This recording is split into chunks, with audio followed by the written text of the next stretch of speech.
shiresociety.com. Hello, this is Ron Paul with your weekly update for May 6th. Last week, President Obama made a surprise pre-dawn trip to Afghanistan to mark the one-year anniversary of the killing of Osama bin Laden and to sign a document further extending the U.S. presence in that country. The president said, quote, "We're building an enduring partnership. As you stand up, you will not stand alone," close quote.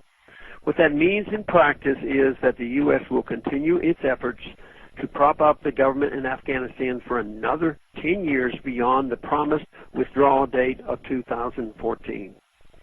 To those of us who believe the U.S. should leave Afghanistan immediately, the president retorted, quote, "We must give Afghanistan the opportunity to stabilize," close quote. And how long will that take when we have already fought the longest war in our nation's history at incredible human and economic cost to the nation and no end is in sight?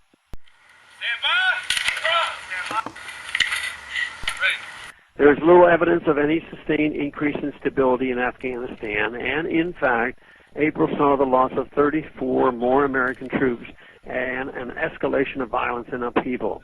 Within 90 minutes of the president's departure, 7 more people were killed in Kabul by a suicide bomber. It is clear that our presence in that country is not creating any real stability. With Osama bin Laden dead and the al-Qaeda presence in Afghanistan virtually non-existent, we are reduced to a nation building in a nation where there is no real nation to build.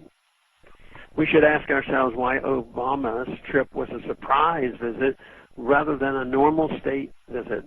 The reason is that after 10 years, it is far too dangerous to travel in or out of that country. Does that not speak much more loudly than the president's optimistic words about the amazing progress we have made in Afghanistan? What does our enduring commitment mean? Ask the South Koreans, where the United States has maintained an enduring commitment of U.S. troops more than 50 years after hostilities ended. By some estimates, the United States taxpayer is saddled with a $40 billion annual price tag for our enduring commitment to maintaining a U.S. presence in Korea.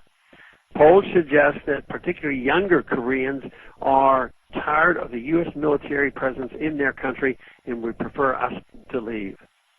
The same is true for the residents of Okinawa, who have argued strongly and with some recent success for American troops to leave their island. The Soviets believed the road to their goal for a universal form of government ran through Afghanistan. They were also wrong and paid an enormous price. However, after 9 years and 15,000 Soviet lives lost, the communist regime in Moscow realized its mistake and withdrew from that country. The Soviet withdrawal was complete in early 1989. The Soviet Union by that time had further plunged into economic crisis, fueled in great part by its commitment to maintain a global empire of client states. Later that year, the Soviet world began crashing down with the first collapse of Eastern Europe regimes and then the Soviet Union itself. That collapse produced an economic calamity for the successor states from which most have not yet fully recovered. It is not too late for the United States to learn what the Soviets discovered too late, back in 1989. Mr. President, the time to leave Afghanistan is today, not in 2024. Thanks for calling this update. A new update is placed on this number, 888-322-1414 every Monday. The written text can be found on my website, www.house.gov/Paul, under the heading Texas Straight Talk. Thanks for calling. The old world is collapsing, and it's going to take its slave driver governments with it. But what will rise up in their place? In New Hampshire, the Shire Society has a plan, a thriving web forum, and a history of action. He didn't take long to come up with a plan. You can sign up right now at shiresociety.com.